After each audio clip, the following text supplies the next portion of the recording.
Finally भाई सालार के teaser release हो चुका है। देखो जितने भी वीडियो बना होगा इस ट्रेलर के ऊपर, मैं उससे थोड़ा अलग बताऊंगा, थोड़ा कुछ नया बताऊंगा। देखो इस फिल्म के ऊपर जो भी आपके एक्सप्लेनेशन था उससे पहले ही प्रशांत नील ने अपने इंटरव्यू में बता दिया था कि इसकी फिल्म में क्या होगा कि केजीएफ से रिलेटेड नहीं होगा। उससे पहले जो टीजर आया था उसके ऊपर कितने कुछ चल गए कि केजीएफ से रिलेटेड होगा, केजीएफ ये होगा, वो छोटा भाई होगा, वो जो छोटा बच्चा था उसको जो केजीएफ को मतलब क्या बोलूँगा हमारे भाई को जो सबसे बड़ा मानता था वो वाला बच्चा होगा। बहुत सारे एस्टिमेशन लगाए गए थे, पर इस बार कुछ अलग हो रहा है। देखो प्रशांत नील ने सीधी बात से बता दी थी कि मुझे इस कहानी को केजीएफ से कुछ भी रिलेटेड नहीं करना। फिर भी उन्होंने एक मतलब ट्रेलर में उन्होंने एक लेगेसी छोड़ा है कि केजीएफ के कैरेक्टर्स के द्वारा ये फिल्म बनाया जा रहा है। सिर्फ उस लेगेसी को उन्होंने यूज किया और ज़्यादा कुछ नहीं। हो सकता है मुझे ज़्यादा उसके ऊपर कुछ बताना पड़े या ना पड़े, मुझे पता नहीं, पर यह है कि इस चीज़ के ऊपर ज़्यादा अगर ढूंढा जाए तो सही है। तो आज के फुल वीडियो में मैं इसी के ऊपर बात करूंगा। देखो इस बारे में कहानी क्या हो सकता है, किस तरह कहानी जा सकती है, कुछ एस्टिमेशन लगाएंगे जो शायद किसी ने भी लगाया नहीं होगा। कुछ पॉइंट के बारे में हम लोग बात करेंगे जो शायद इस फिल्म के ऊपर हो सकता है, कुछ अच्छा, कुछ बुरा, कुछ नया, कुछ पुराना। तो आज की वीडियो शुरू करते हैं यहीं से, इसी बात के साथ।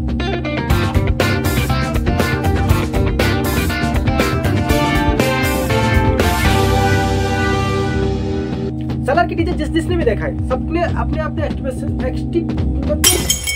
अबे जल्दी बोल, कल सुबह पनवेल निकलना है। क्या बोलूं कि एक्सट्रीम बन के बोलना कि क्या सबको अच्छा लगा है, नहीं सबको अच्छा लगा है। ये बड़ी अच्छी बात कही आप।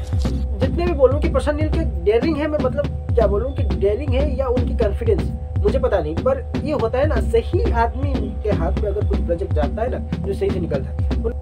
बात तो सही है। पर ये है कि जब भी कोई डायरेक्टर बड़े हिट्स देता है, जब भी बहुत कम डायरेक्टर होते हैं जिनके बारे में फिल्म के पहले से ही उस डायरेक्टर के बारे में बात होती है, फिल्म के हीरो से पहले उस डायरेक्टर की बात होती है। अरे कहना क्या चाहते हो? मतलब एकदम एक फिल्म का हीरो को पीछे हटा के डायरेक्टर सबसे बड़ा हीरो बन जाए, ये होता है डायरेक्टर की कहानी। जो क्या बोला जाए कि प्रशांत नील ऐसे एक आदमी है जिनके विजनरी को शक करना समझ सकते हो। नहीं। देखो ये फिल्म में मुझे जितना लगता है ये कुछ हद तक केजीएफ जैसा है, पर केजीएफ की से रिलेटेड नहीं है, ना कि केजीएफ की कुछ कह सकता हूँ। और उसके बाद ये है कि मुझे लगता है कि ये केजीएफ से जो सेट है उसको थोड़ा बहुत यूज किया गया है। इसके लिए हमें लगता था कि केजीएफ से कुछ रिलेटेड होगा, पर ये केजीएफ से रिलेटेड नहीं है, ये प्रशांत नील ने पहले ही बता चुके हैं। ये क्या बात करता है यार।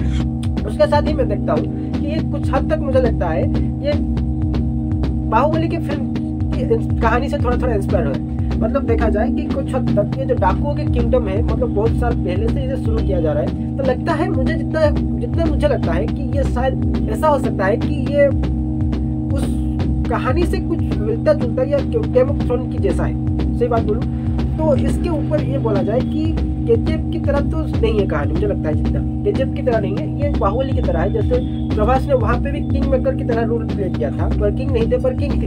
यहाँ पे भी ऐसा है कि मतलब क्या बोलूँ कि किंग विदाउट क्राउन, उस तरह की रोल वो प्ले कर सकते हैं। मतलब ऐसा है कि जो उनके दोस्त उनको एक किंगडम उनके विरासत में मिली और उसको सही से रखने के लिए बचपन में क्या गया वादा अभी निभाना पड़ रहा है। और ये मुझे लगता है कि ये मेन सेनापति होंगे जो उसके किंगडम को बचाए रखेंगे। और इस चीज के ऊपर पूरी कहानी शायद बेस्ट होगा और इसको 2 चैप्टर में बनाया गया है। देखो प्रशांत नील ने बोला था कि ये कहानी बहुत लंबी हो रही है, इसलिए मैंने 2 पार्ट में डिवाइड कर दिया। तो पहली पार्ट ये है, उसके बाद और एक पार्ट आएगा। देखा जाए इस कहानी के इस पार्ट में मुझे लगता तो है दमदार होगा, कुछ एक्सपेक्टेशन है कुछ अच्छा ही होगा, निकलता है तो निकलना है, कुछ अच्छा ही निकलेगा।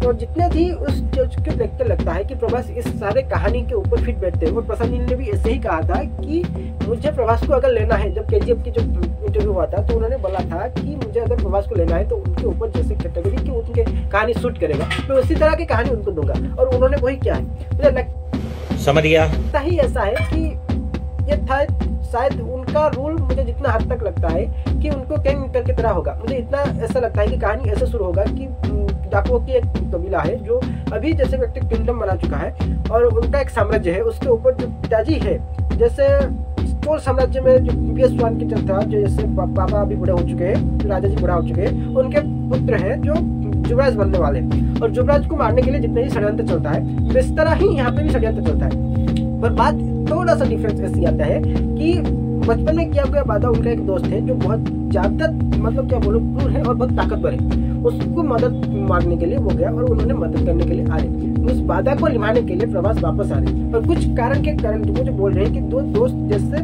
दोस्त थे और फिर कैसे दुश्मन बने, उसके ऊपर ये सारी कहानी है। प्रशांत नील ने बताया, मुझे लगता है इसी के अंदर कुछ ना कुछ गड़बड़ी होता है और कुछ मतलब क्या बोलते हैं ना, जैसे अंदर की जो भेदी रहते हैं, जो कूटनीति चलता है जैसे चलता है ना कुछ राज परिवार में, वैसे ही तरह राजनीति चल रहा है और उसी के अंदर दोनों दोस्तों को गलतफहमियां, कुछ गलतफहमी के कारण वो दुश्मन बन जाते हैं और इसी के ऊपर सारी कहानी है। मुझे लगता है यही होगा, देखा जाए फिल्म रिलीज होने के बाद पता चलेगा कि कैसा होगा।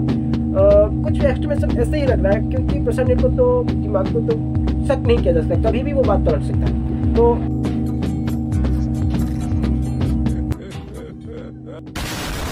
देखते हैं आगे क्या होता है। ट्रेलर को जब देखा जाए तो वीएफएक्स वगैरह बहुत अच्छा है, सही बात बोलूँ इसको बुरा नहीं बोला जा सकता। और दूसरी बात ये इस बार कुछ नई टेक्नोलॉजी की भी उसमें इस्तेमाल हुआ है, देखा जाए इस बार क्या होता है। फिल्म के ऊपर देखा जाए तो अच्छा है, देखा जाए एक्सपेक्टेशन तो बहुत हाई, उसको मीट कर सकते हैं कि नहीं ये देखा जाता है। तो आज के लिए वीडियो इतना ही है, अच्छा लगा वीडियो को लाइक करना, सब्सक्राइब करना और दूसरे को शेयर करना। देखो मेरा मतलब तो यही है, आपका मतलब क्या है जरूर कमेंट करके बताना। आज के लिए इतना ही, धन्यवाद।